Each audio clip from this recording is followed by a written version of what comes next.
네, 조금 전에 관계자들의 책임 공방에 대해서 잠시 얘기를 나눠봤는데요. 이상민 행안부 장관의 이딴 책임 회피성 발언이 그동안 도마에 올랐죠. 여당인 국민의힘 내부에서조차 파면시켜야 한다는 목소리가 나왔는데요. 정치권에선 추모의 시간이 끝나면 곧 추궁의 시간이 올 거라는 이야기가 나오고 있습니다.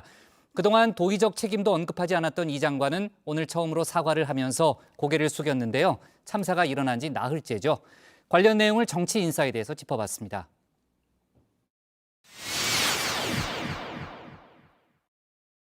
지금은 추궁의 시간이 아닌 추모의 시간입니다. 이태원 참사로 정쟁을 멈춘 여야, 나란히 뒷걸개의 그림을 바꿔 달았죠. 한마음으로 희생자들의 안타까운 죽음을 애도했는데요. 하지만 이번 사고를 바라보는 시각은 극명하게 엇갈렸습니다. 우리 안전망, 안전 시스템을 철저하게 다시 점검해보는 필요가 있겠다. 올해는 더 많은 사람이 올 걸로 충분히 예측되는데 통제 계획조차도 없고 실제 통제도 없었단 말이에요. 제도가 미비했던 탓이다. 아니다. 막을 수 있던 인재였다. 서로 다른 해석을 내놨죠. 추모의 시간 뒤에 올 추궁의 시간을 예고한 듯 싶습니다. 초침은 지금 가고 있다. 그래서 책임론 정국으로 갈 수밖에 없다. 시민들은 추모하고 야당들은 협력을 해야 할 시간이지만 정부는 자기 스스로 이 사고에 대해서 제대로 대응했는지에 대해서 자신들을 추궁하고 책임을 져야 되는 것이죠. 오는 5일까지는 국가 애도 기간인데요. 이 시간이 끝나고 나면 이번 사태에 대한 책임 추궁이 불가피해 보입니다.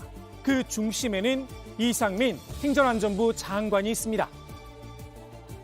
특별히 우려할 정도로 많은 인파가 모였던 것은 아니고 경찰이나 소방 인력이 미리 배치함으로써 해결될 수 있었던 문제는 아니었던 것으로 지금 파악을 하고 있고요. 참사 뒤 주무장관의 입에서 터져나온 첫 일성. 한마디로 우린 잘못이 없다. 면피성 발언이었습니다. 이번 참사 어쩔 수 없는 일이었다는 겁니다. 더욱이 도의적인 사과의 말조차 없었습니다. 죄송합니다. 제가 사고 수습 안전을 기하고요. 추가 피해자, 희생자 없도록 최선의 노력을 다하겠습니다. 일단 이렇게 얘기하면 괜찮잖아요. 당장 여당에서도 쓴소리가 터져 나왔습니다. 현장에서 이런 사람들이 밀집하지 않도록 소개할 수 있는 그런 대책을 세웠어야 되는 것이 아니냐.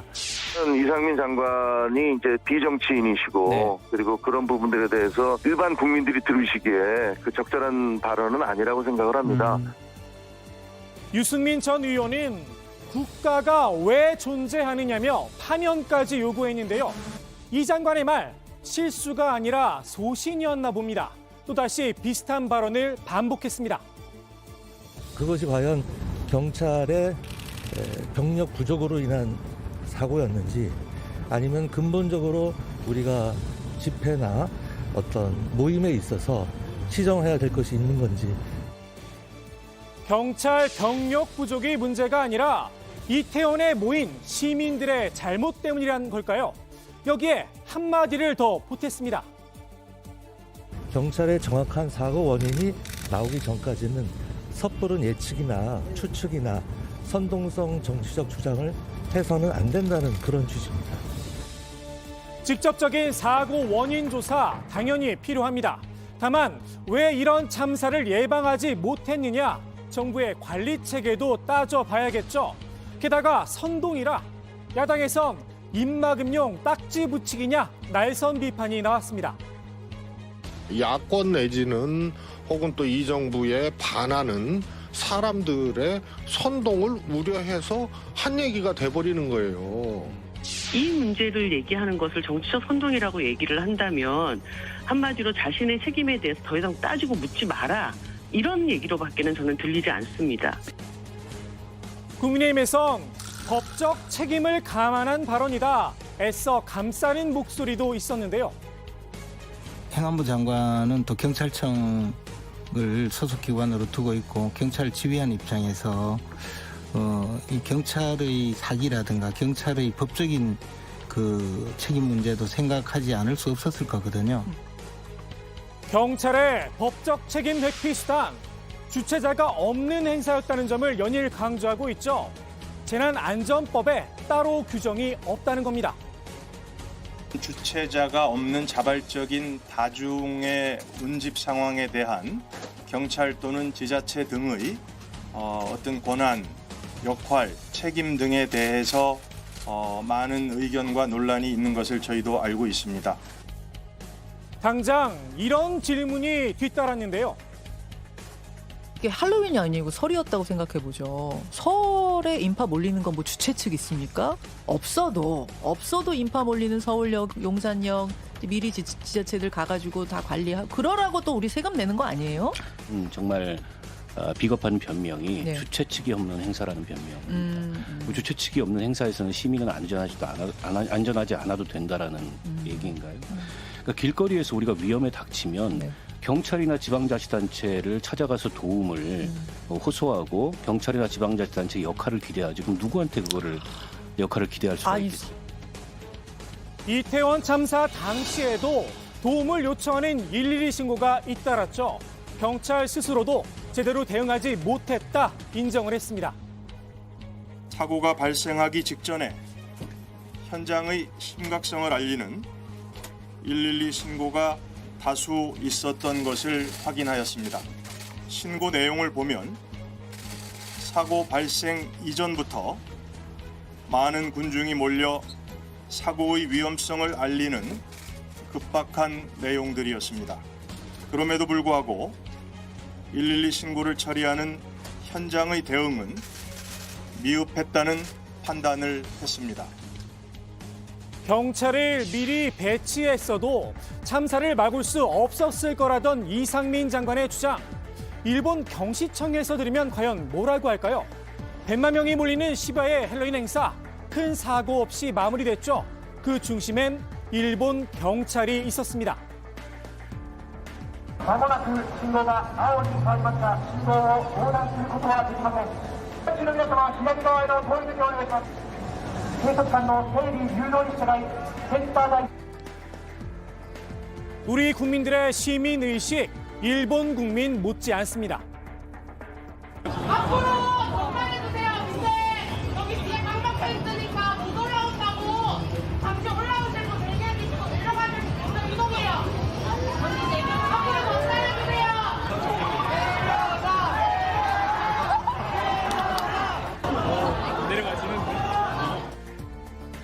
일반 시민도 가능했던 통행 유도, 경찰은 못한다는 걸까요? 그때 월드컵이었습니다. 우리 시민 정신을 믿고 경찰이 철저히 경비를 해라 하는 조건으로 남북 간에만 이 길을 터줬어요. 경찰만 서 있으면은 그 존재가 질서 유지예요.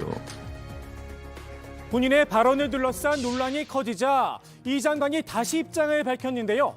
국민들께서 염려하실 수도 있는 발언을 해 유감스럽게 생각한다는 겁니다. 유감이라 이게 유감으로 끝날 문제인가 싶기도 한데요.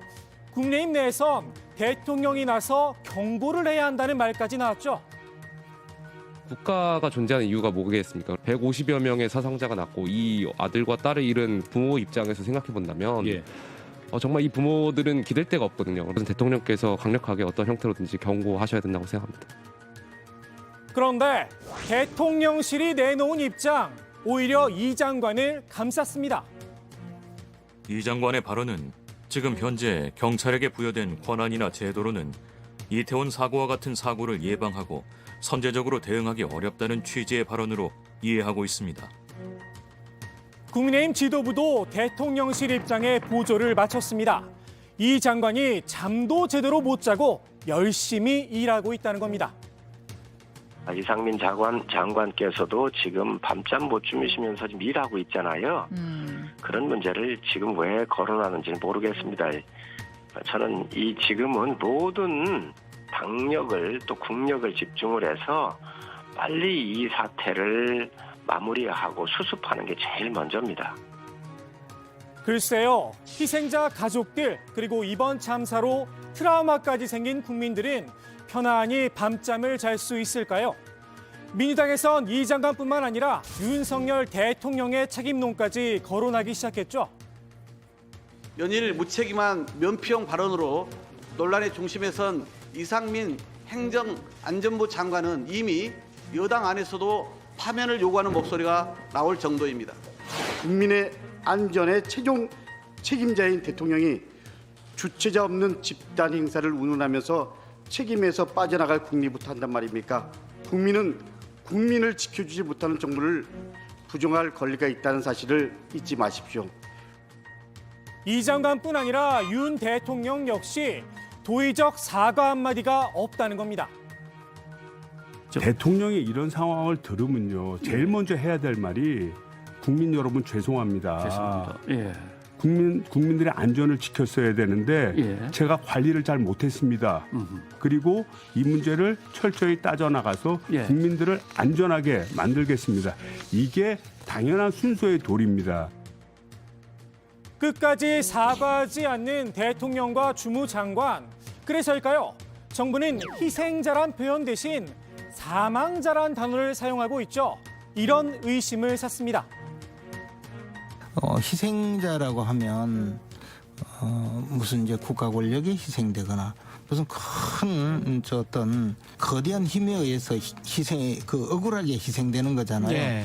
사망자라고 했을 때는 부상자, 사망자, 단순히 이제 생물학적인 어떤 상태를 두고 이야기하는 그저 그 가치 중립적인 의미거든요. 근데 아직까지 이 사건에 대한 규정이 없기 때문에 행정기관에서는 그렇게 하고 있지 않는 것 같죠. 그 희생자들을 모독하는 거고 국가가 책임지려고 하지 않는 무책임한 태도예요. 어떻게 사고로 정리를 하고 사망자로 합니까? 여기에 경찰의 수사 방향에도 물음표가 붙기 시작했습니다.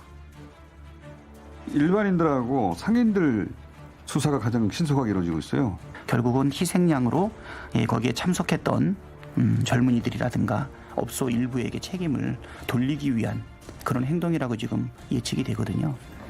참사의 본질을 흐리고 책임을 회피하는 것이다. 이렇게 의심할 수밖에 없는 상황입니다. 정치적 비판의 화살이 윤 대통령에게 쏠린 데 이어 수사에 대한 의구심으로까지 번지자 부담이 됐던 걸까요? 이 장관 오늘 국회에서 사과의 뜻을 밝혔습니다. 참사가 발생한 지 나흘째입니다. 소중한 가족을 잃은 유가족과 슬픔에 빠져 있는 국민의 마음을 미처 세심하게 살피지 못했습니다. 이 점 다시 한번 깊은 유감의 말씀을 드립니다. 또한 국가는 국민의 안전에 대해 무한 책임이 있음에도 이번 사고가 발생한 것에 대해 국민 안전을 책임지는 주무부처 장관으로서 이 자리를 빌려 국민 여러분께 심심한 사과의 말씀을 드립니다.